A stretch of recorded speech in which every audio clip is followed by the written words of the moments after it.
Hello and welcome everyone to a new video on your channel, Mr. Tech Tips. Before watching the video, don't forget to subscribe to our channel and don't forget also to like this video.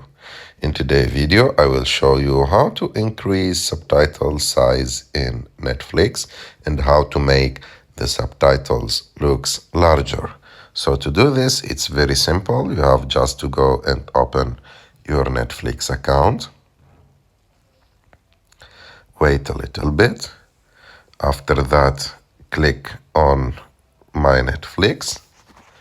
After that, click on the three lines on the top right of the screen.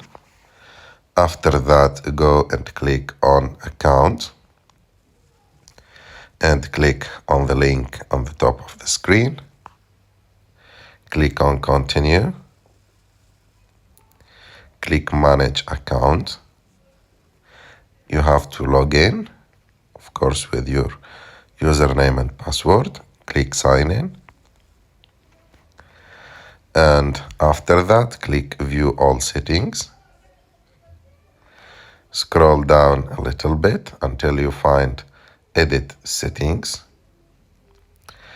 And here you have the third option, Subtitle Appearance. Click on it.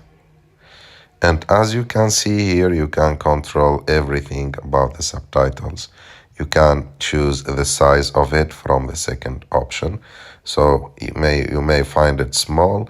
You can make it medium or make it large. So for example, for me, small is good, but you can change it to any dimension you want.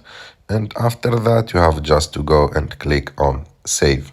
And like that, you can change the size of the subtitle on Netflix. I hope that you like this video. If you like this video, don't forget to subscribe to our channel, to like this video, and see you in the next one.